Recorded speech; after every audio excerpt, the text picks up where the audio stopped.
Shalom, saudara yang kekasih dalam Tuhan Yesus Kristus. Kali ini kita bicara tentang I love giving. Saya suka memberi. Mengapa kita harus memberi? Karena memberi adalah perintah Tuhan. Karena memberi adalah wujud ketaatan kita kepada Tuhan yang telah memberikan hidup kepada kita, yang telah memberikan keselamatan kepada kita. Memberi adalah bentuk ucapan syukur kita karena kita menjadi orang-orang yang telah ditebus dan telah menerima lebih dulu apa yang diberikan dari Tuhan Yesus Kristus kita. Saudara yang kekasih dalam Tuhan Yesus, bicara tentang memberi, kita mau belajar dari Paulus. Kisah Para Rasul 20 ayat 35 mengatakan demikian.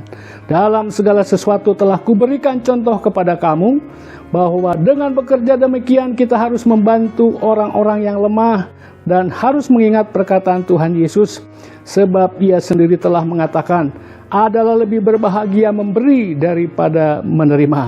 Adalah lebih berbahagia memberi daripada menerima. Ini dikatakan Paulus bukan karena Paulus berkelimpahan. Emas dan perak dia tidak miliki. Tetapi Paulus menunjukkan kepada setiap kali jemaat yang dikunjunginya, perjalanan pelayanan misi yang dilakukannya, dia tidak mau menjadi batu sandungan, dia tidak mau menjadi beban bagi orang-orang yang dikunjungi. Oleh karena itu, dia terus juga selain melayani orang-orang, dia juga bekerja dengan tangannya. Dia membuat tenda, dia menjual tenda. Untuk apa, saudara-saudara? Supaya dia tidak menjadi beban, tidak menjadi olok-olok bagi orang-orang.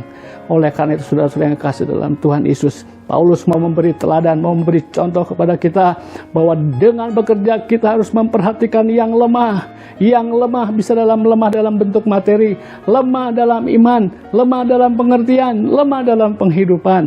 Oleh karena itu, saudara-saudara yang kekasih dalam Tuhan Yesus, kita sebagai orang-orang yang telah ditebus oleh Tuhan Yesus Kristus, kita menerima yang begitu besar dari Tuhan Yesus.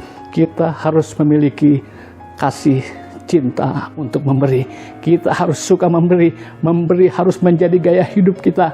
Memberi menjadi kebiasaan dalam kehidupan kita. Memberi bukan hanya soal materi.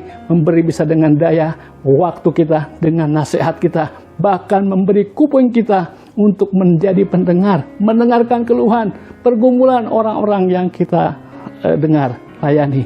Oleh karena saudara-saudara yang kekasih dalam Tuhan Yesus Kristus, apa yang bisa saudara beri?